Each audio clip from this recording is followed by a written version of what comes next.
We're going to do a presentation just on basic concepts around rugby-specific sports nutrition. So I'm going to talk to them about blood glucose balance, protein, fat, carbs, the ratios of which are good and optimum for rugby-specific conditioning and recovery.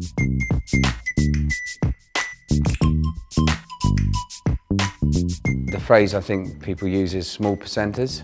So there's loads of different factors involved in being successful in sport, but you've got your conditioning, you've got your psychology, you've obviously got things like skill base, but all of those things are going to require fuel and optimum nourishment, and all of those systems, the brain, the body, the heart, the mind, will work better in an optimally nourished environment.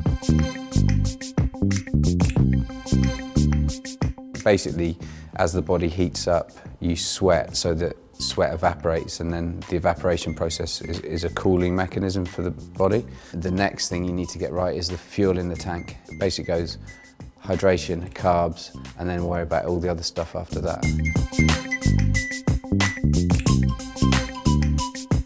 I work off a 25 ml per kilo as a base. So a 100 kilo rugby player would need 2.5 litres a day, just for general bodily functions and so on. And then for every hour of exercise, you'd be looking at averaging about 1 litre.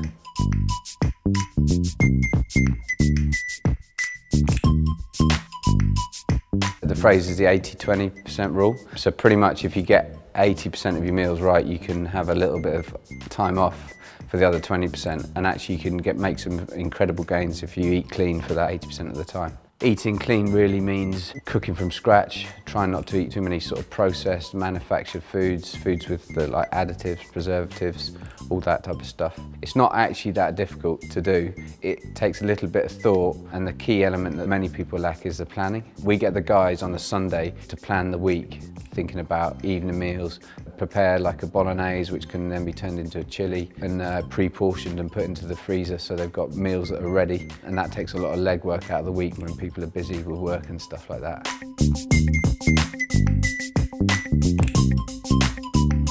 Classically, people for breakfast would always go cereals, toast. A better start to the day would be actually to get some whole food protein, so eggs, chicken and fish, and even vegetables. That's what we will have for the England boys. They will have cereal, but it'll be like a really good muesli with lots of different ingredients in.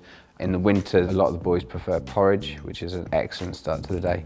We try and get people to eat sort of every 3 hours, is take on another sort of source of nutrition so that they keep their blood glucose levels stable. Lunch would be a form of protein, Thai chicken curry, garlic, salmon, some form of energy like some form of starch, but a slow release starch like a good rice, and then something green. And then evening meals, it's the stuff that everyone normally eats, but it's just made fresh from scratch. So it might be bolognese, might be chili con carne, might be some kind of roast chicken with veg, but the protein portions will be higher, so they'll tend to eat double what a normal person would eat, flexing your carbs up and down according to how much energy you're likely to expend on that day.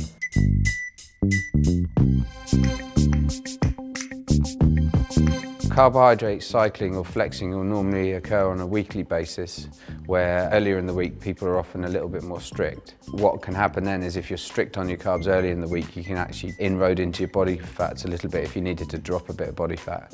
And then towards the end of the week, when performance is paramount, then the carbohydrates will increase, so you're fully loaded for the match on a Saturday afternoon.